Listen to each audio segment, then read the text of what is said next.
Wembley, 2021. England stand on the brink of glory. 3 black players step forward for penalties. Marcus Rashford, Jadon Sancho, Bukayo Saka. Each carrying the hopes of the nation. Each under the world's gaze. One hits the post, one is saved, one watches his effort squirm and turn away. For a moment, the old hate returns. The abuse, the headlines, the doubt. But this time something else answers. Murals, solidarity, love. A country that once spat at its black players now stands to defend them. That night wasn't the end of a story, it was proof that one already existed.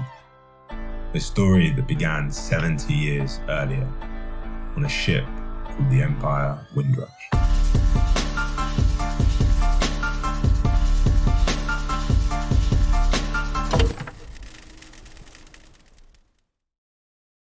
But you are really the king of calypso singers, is that right? Yes, that's Will you true. sing for us? Right now. Yes. London is the place for me. London, this lovely city. You can go to France or America, India, Asia or Australia, but you must come back to London to be. June 1948. The Empire Windrush docks at Tilbury, carrying hundreds from the Caribbean, Jamaicans, Trinidadians, Barbadians, invited to rebuild post-war Britain. They arrived with British passports, British schooling, British dreams, and found a Britain that didn't see them as its own. No Irish, no blacks, no dogs was the welcome they received on rented doors. So, they built churches, social clubs, and Sunday league teams, small islands of belonging in a cold sea. Football wasn't just a pastime, it was a test. To play was to ask to be accepted, to keep playing was to insist that you belonged. They came believing in the myth of the mother country, that Britain would embrace its sons and daughters from across the sea. Instead, they found a cold land that loved their labour, but not their presence. So they built a version of Britain that would. By the 1970s, their children were coming of age. British-born, Caribbean-raised, proud of both. I was born in Nottingham 22 years ago. I've always lived in Nottingham. Played football as a young lad, like everybody else did. 1978. Viv Anderson, son of Jamaican parents, becomes the first black man to play for England.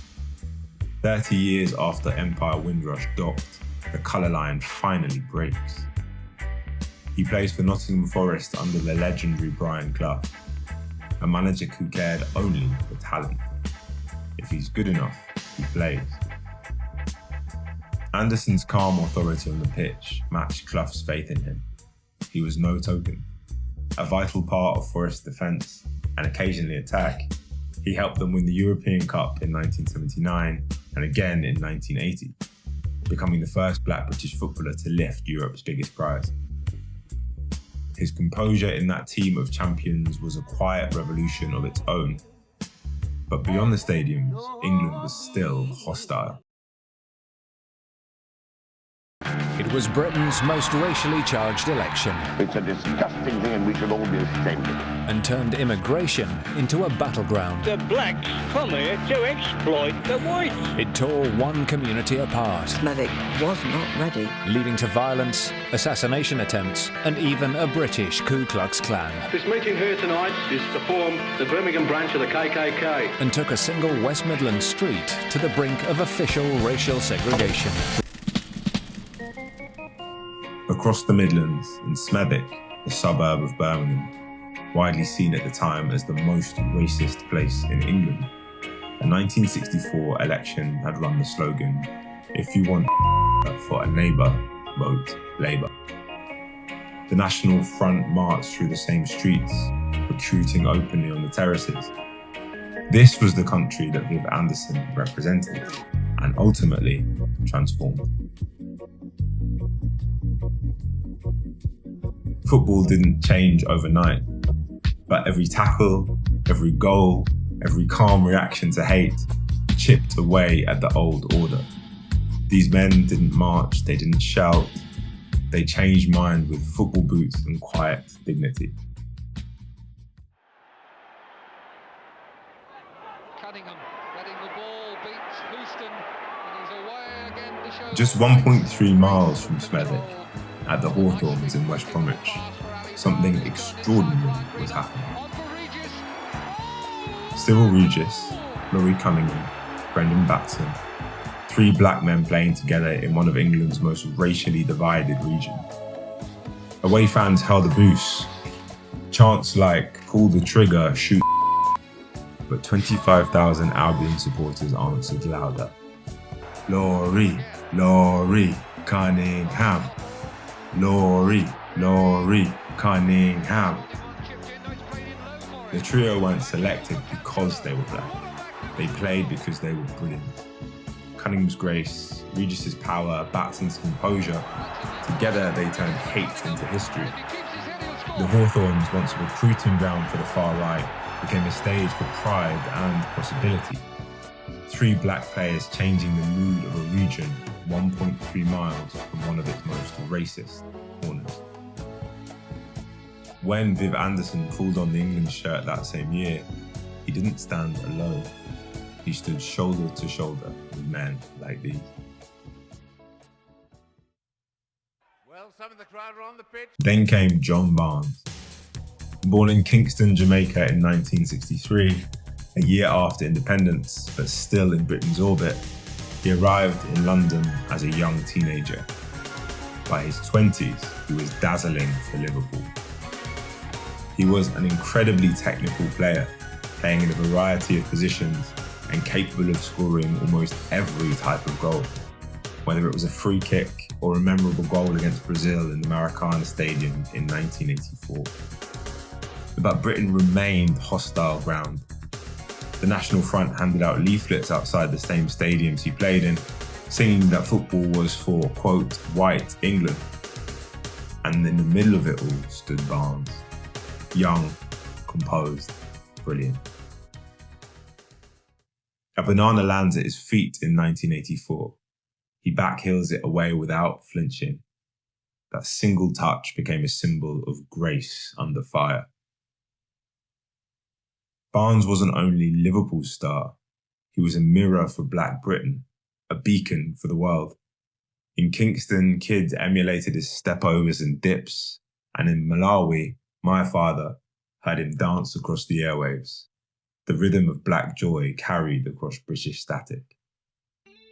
2 colonial sons, continents apart, finding pride in the same rhythm. For Black Britain, Barnes wasn't just a player, he was a mirror. For the wider diaspora, he was proof that colonial subjects could now dominate the old empire's favourite game. Football had become the language through which the black world spoke for itself in the shadows and ruins of empire.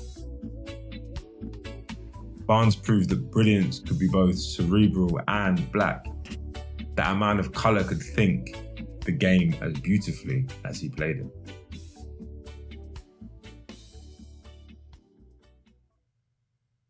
By the late 80s, black players weren't guests anymore, they were essential. Nowhere proved it more than at Arsenal. BBC World Service presents This is London.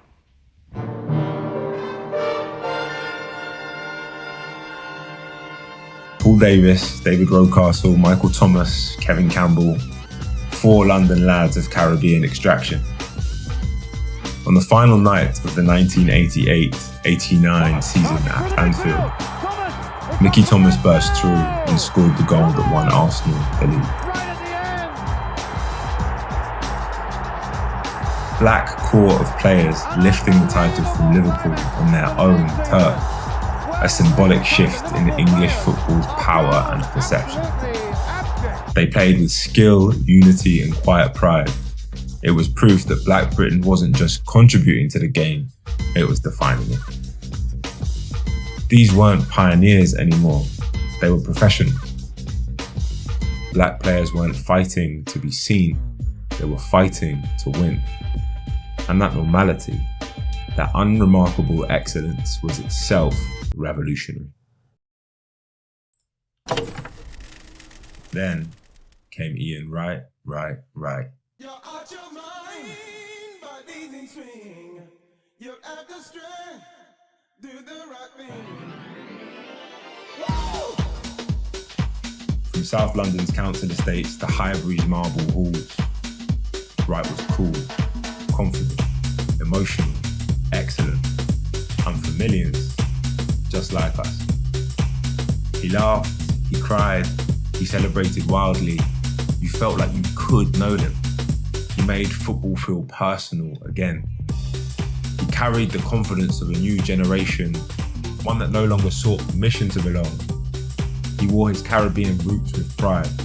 His energy filled stadiums and living rooms alike. Wrighty then became the face of a new kind of Black identity. Visible, relatable, self-defined, and it was class. He showed that belonging didn't mean blending in. It meant standing tall and saying, we're here and we're proud of it. For decades, Black men had been told to be stoic, to absorb pain in silence. Wright changed that. He showed joy, frustration, love, the lot. And in doing so, redefined what strength could look like.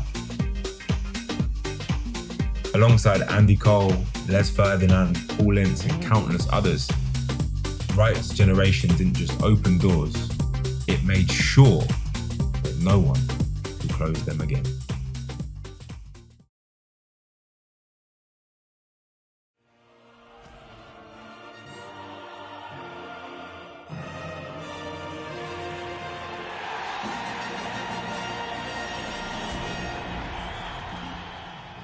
By the 2000s, integration was visible on every team sheet.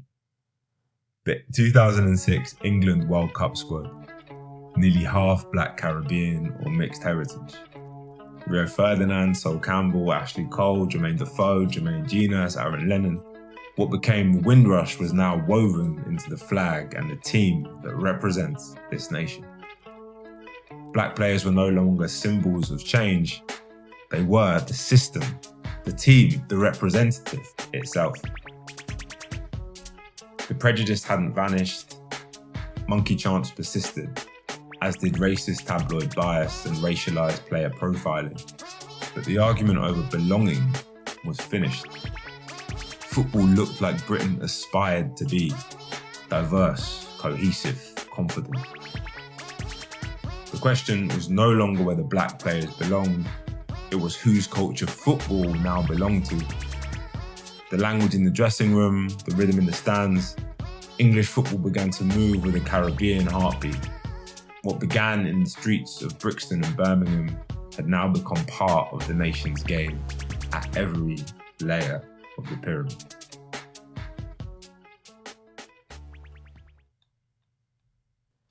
Then came a new kind of leadership.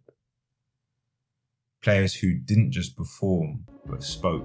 Raheem Sterling has accused newspapers of helping to fuel racism. A huge debate about racism in football and the role the media spoke out plays about the alleged abuse he received at the weekend. What Raheem Sterling has done is a game changer. This is a moment for us. It's just what happens from here. Raheem Sterling, born in Kingston, raised in Wembley, became the conscience of English football, calling out the double standards of the racist press and exposing the racism that still lingered underneath the carefully polished surface. Marcus Rashford, mother from St Kitts, child of Manchester Council estates, fed Britain's children during lockdown when the government would not. He turned compassion into power, the Caribbean ethic of community repurposed. They reframed what influence looked like. A study by Ron Repeat, a Danish research firm, recently found that football media still describes Black players differently to their white counterparts. criticising their decision-making more often than white players, as if intelligence on the pitch were a matter of colour. Similarly, research by Paul Campbell and Lewis Bebb on the 2018 World Cup revealed another bias. Black players were often praised for their strength and speed, but rarely for vision or creativity. It is the quiet, racialised prejudice of low expectation. A reminder that while black players may now define English football, they still fight to define how they are seen.